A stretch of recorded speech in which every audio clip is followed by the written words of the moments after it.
What is the most horrific natural disaster in history? Story 1. The 1883 eruption of Krakatoa has to be up there in terms of damage done by a single isolated event. The eruption was so loud it could be heard 3,000 miles away. It caused a volcanic winter, with global temperatures dropping half a degree. There was so much ash and pollution ejected into the atmosphere that, around the world, the sunsets became much more vibrant and intense for 4 years after. We'll probably never be able to quantify the amount of environmental damage done. The history of the Raboul caldera and the Tavurvur and Vulcan vents obviously has nothing on Krakatoa, but the 1994 eruption that wiped out Raboul made me very scared but fascinated with volcanoes as a child. My grandparents used to live in Rabaul and had makeshift panorama photos of the bay before and after the disaster. Montserrat similarly scared and fascinated me. My parents somehow let me watch Dante. Story 2. Probably the supervolcano eruption of Toba in Sumatra, Indonesia. If it erupts again, it would be arguably the end of the world. This eruption has been and is actively studied and based on the Toba catastrophe. The Toba catastrophe holds that this event caused a severe global volcanic winter of 6 to 10 years and contributed to a 1,000-year-long cooling episode, leading to a genetic bottleneck in humans. Story 3. I don't know about history, but Katrina was bad. I work in the field of IT disaster recovery plus emergency management. For the past few months, I've been reading The Great Deluge by Douglas Brinkley, basically an aftermath of Hurricane Katrina. Katrina was a literal bloodbath when it comes to both natural disaster or environmental impact, and also impact to human life. The way it was handled is absolutely atrocious and an affront to mankind. President Bush, Governor Blanco, and Mayor Nagin completely and utterly failed the people of New Orleans. They failed to heed warnings before the hurricane and knowingly built levees in shoddy ways that experts knew wouldn't hold up. The environmental impact was tremendous too. Fisheries, seafood, shipping, imports/exports, etc. Those things topics are a huge source of revenue for Louisiana. So it was a monumental impact to the state overall. And not just in the short term either. The impact has been long term. President Bush was basically MIA the whole time and practically intentionally holed up in Washington, Texas, at his expansive property, and Air Force One. Mayor Nagin, who was mayor of New Orleans at the time, basically looked out for only himself and effectively flipped the entirety of the city off by holing up at the top of a local hotel and rarely ever showed his face. Governor Blanco was the only one who was a touch more front-facing during the crisis, but even she didn't do the greatest job. The Navy also failed the people of New Orleans, as did the National Guard. The unsung heroes of Katrina were the Coast Guard. Story 4. The collision of Proto-Earth and another smaller orbiting body 4.5 billion years ago. The impact was so extreme, it threw off the rocky mantle of Proto-Earth, which then condensed into the moon. Interestingly, while this was the most devastating thing to ever happen to Earth, it is hypothesized that one of the things necessary for complex life to evolve is the stabilizing presence of a moon. Had that natural disaster not occurred, life may have never arisen in our solar system. Story 5. Typhoon Yolanda in Leyte, Philippines. Lots of people lost their lives, and some were never found. My mom's from Tacloban, Leyte. She lost a lot of relatives there. The people didn't believe the news that Typhoon Yolanda is going to cause chaos. They warned people to evacuate early and to stay away from the shore. By the time the typhoon hit the province, it was too late for them. The following day, lots of dead bodies lay on the street. They even lift a huge tree and discover two bodies, a father hugging his child. Both died. It was really devastating. Story 6. Not the worst in terms of scale, but the one that horrified me the most is the Aberfan disaster in 1960. I'll explain why it horrifies me so much. People knew it was likely to happen and asked for the slag tip to be moved or supported or literally anything, and nothing was done. An entire school was wiped out, save one or two kids who had stayed home that day. So an entire village's population of children. I literally cannot comprehend that kind of loss. People were desperately trying to dig the kids out from the coal slag with their bare hands. Just Jesus.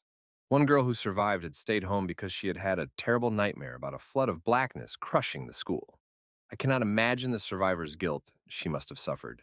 Personal, my husband is from Wales and was 12 when this happened. He has two younger siblings. Just hard to fathom all the kids in a family dying at once, so randomly on an average day. Story 7.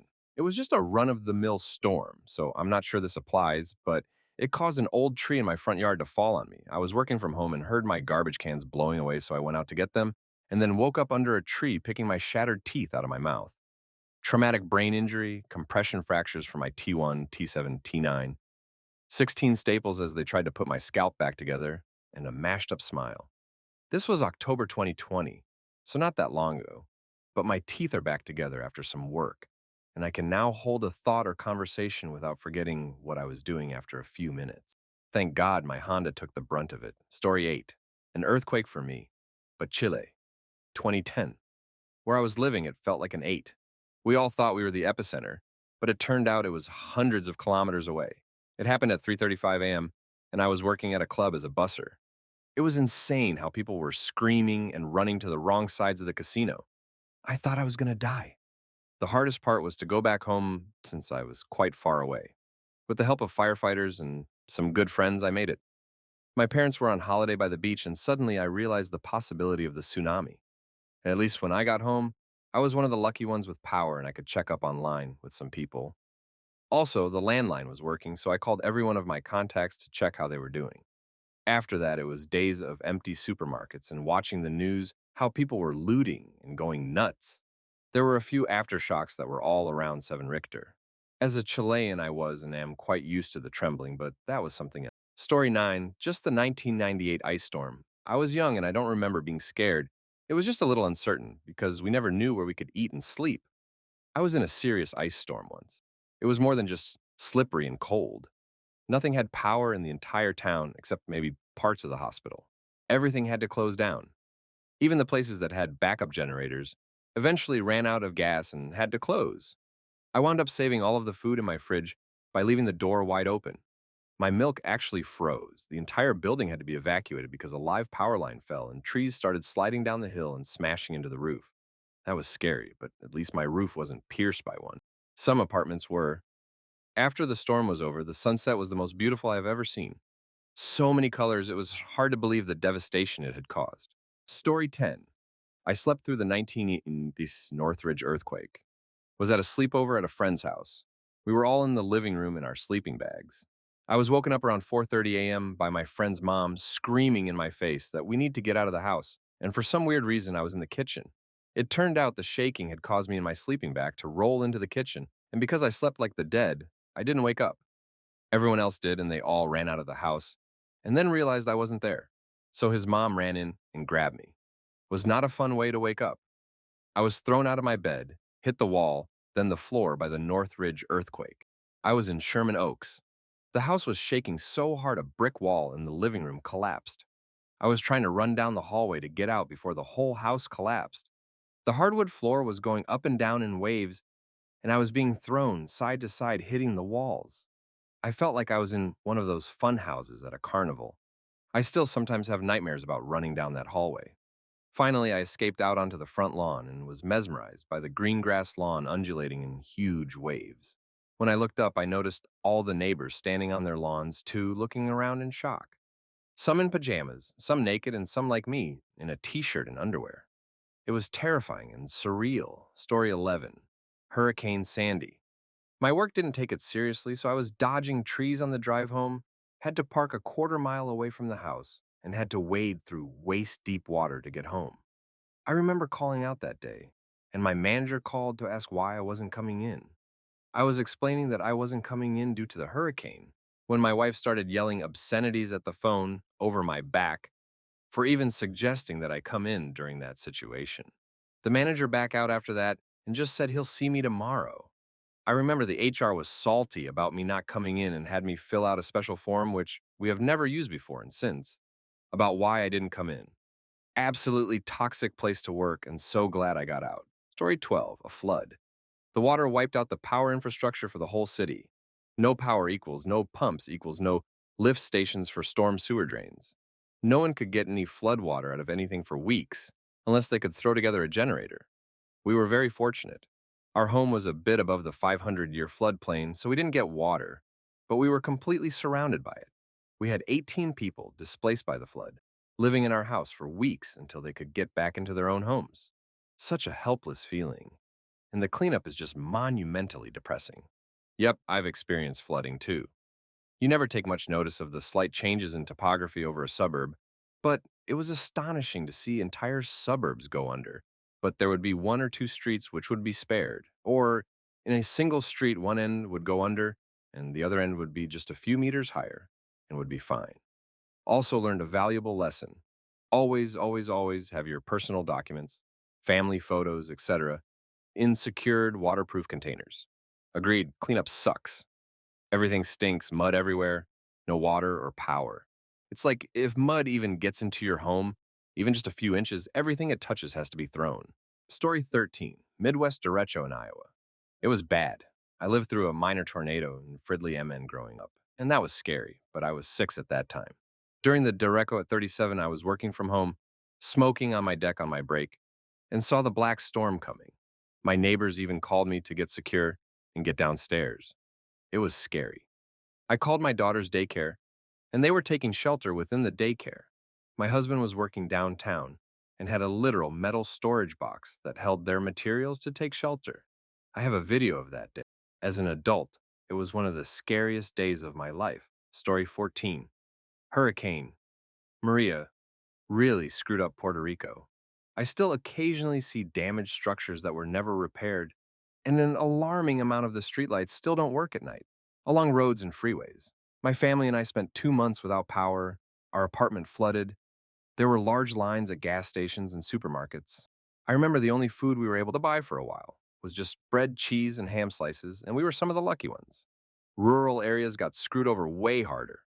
A lot of people died in the aftermath because they had no access to a hospital or they lost access to vital medications. Story 15. In 2002, I was camping with friends outside of Austin, TX. It was a motorcycle meetup, so we didn't have any cars with us. There was a tornado coming. We didn't really know what to do. Also, for more context, I was 18, so not a ton of life experience at that point, and we didn't have cell phones and all that back then. We were freaking out. We laid all the bikes down and tried to find huge rocks and put them into the corners of our tents. We packed into the tents with all our stuff and covered ourselves with our sleeping bags and just waited. The storm was crazy, and the scariest part was that for a while it was kind of quiet. In the dark, scribbled out a note to my family telling them I loved them and I was sorry. We lived. Our stuff didn't get too messed up. The tornado tore up a lot of stuff around us, but the bikes were okay and the tents were okay. I'm glad because my dying note was completely illegible. Story 16, 2016 Louisiana floods. Roughly 2 millimeters of rain fell. Well, roughly 7.1 trillion gallons, 4 times more than Katrina. It happened very fast. Over 146K homes were flooded. In one parish alone, 75% of homes were considered a total loss. It took over a week for the water to go down due to back flooding and the water having nowhere to go. I lost everything. I had to start over. Walking away from the property, we rented a duplex after its flood damage was repaired. Took me 3 more years to save enough money to buy a house that was not in a flood zone or flooded in 2016.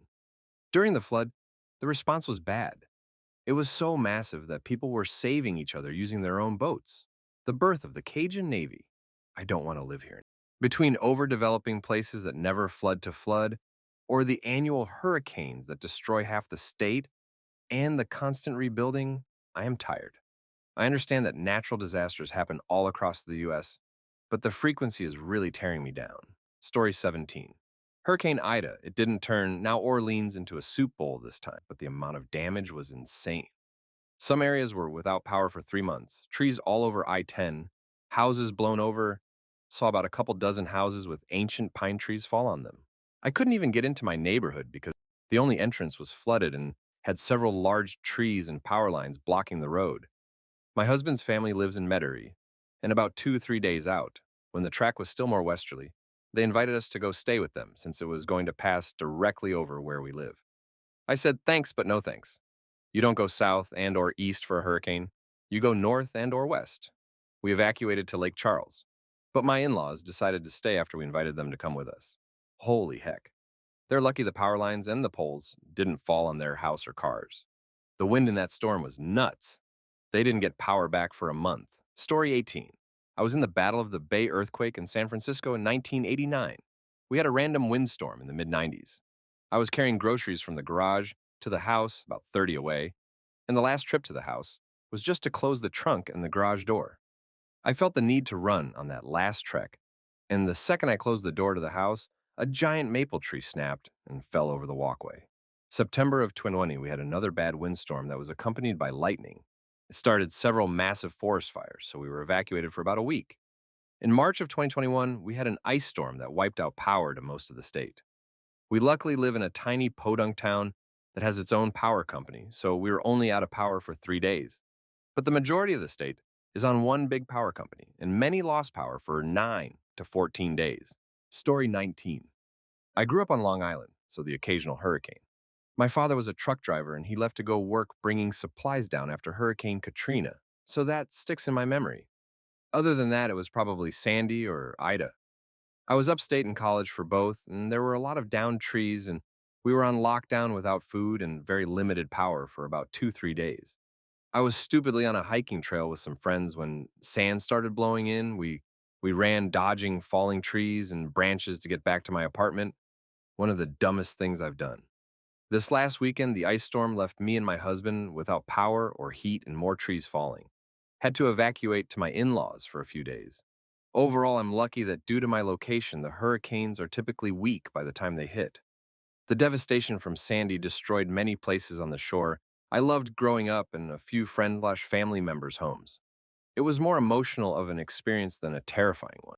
I think the big power outage of 2003 was a turning point for my family in terms of how we prepare for disasters. So my parents have 2 generators and keep shelf-stable food and water around.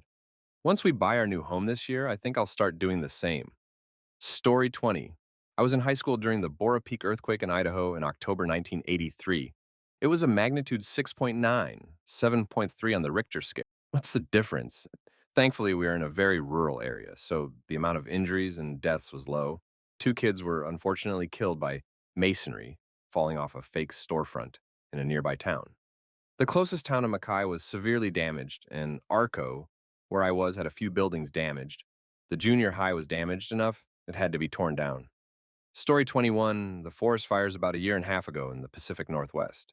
I went swimming with some friends at a river about an hour from where we lived. It was a clear and beautiful day. On the drive back, we noticed a huge gray wall that looked like fog. As we got closer, we noticed that it was definitely smoke. And by the time we got to town, the blue sky was gray and everything smelled like fire. Turned out the whole eastern part of our state was on fire. And the next day, so much ash was falling from the sky, it looked like snow. You could feel it in your throat, and it gave you a killer headache. The smoke got so bad, you could see it clouding up rooms inside the house. Everything was covered in ash, and our state had the worst air quality in the world for about 2 or 3 weeks. I went for a drive after things cleared up. One of our local towns towards the eastern part of the state was completely burned away, and thousands of people were displaced. I've never seen anything like it. Story 22. 1983, Ash Wednesday. Bushfires along Great Ocean Road, Anglesey. It was so hot that day. I was 10 and actually pretty calm about the whole thing as fires were raging near us. Mum, brother, sister, auntie, and cousins all ran to the beach for protection, whilst dad and my uncle went to assist in fighting the fires to protect the caravan park and surrounding areas. At the beach, we just swam, built sandcastles, and kept an eye on the beach cliffs for fire nearby. You could see them, fires, up on the hills, and the smoke and heat was intense. We were at the beach for hours, and then Dad and Uncle came back. My dad's feet were burnt and blistered as he was fighting the fires in his thongs, flip-flops. All throughout, I wasn't actually scared. I think I was more protective of my little brother and sister and helping my mum to keep them calm and wondering if my dad was okay. After the fires passed through, we walked back to the caravan park, and this is where I lost it and broke down crying. Not because of the fires. It was because of seeing friends' caravans and tents burnt to a crisp, as well as their shiny new bikes and toys they got for Christmas, seeing burnt animals and just pure charred trees and cars, etc. Our caravan was safe, however. It was almost lost as the fire reached a few caravans and tents away, but stopped at the tree line. Our annex had cinder hole burns, though. We were lucky. It was pure devastation that day, and the area took years and years to not show any signs of the bush. Story 23. City where I used to live got 18 inches of wet, heavy snow. It trapped vehicles, people, and knocked out power across the entire city due to downed power lines and trees falling over from the weight. Only one radio station had the proper backups and were able to cover the whole thing, and were also in the last affected area of town, which was without power for only 6 hours. The city made a declaration of emergency and requested help from the province, and the province did nothing. Places west of the city were without power for more than a week. The city took out an ad in the local paper and detailed everything that they did, were planning to do, and how the provincial government basically said we're not helping due to an inconvenient location. Story 24, Earthquake. I was absolutely destroying my brother at video games when the world started shaking. Now I live in a quake-prone zone, so we are used to it. But then it got worse. My brother and I started running outside. By the time I was down the stairs, it was feeling way worse. I was almost brainwashed by a porcelain dove on the way out. And then it got worse. You could hear the very ground roaring. I grabbed onto my fence for dear life. Otherwise, I would not have kept my footing. And then it just ended. There was only the sound of car alarms. A few minutes later, the birds started chirping again, and I knew it was over. We had fairly intense aftershocks for several days and light ones for weeks. One of my friends lost their house to a fire triggered by the earthquake.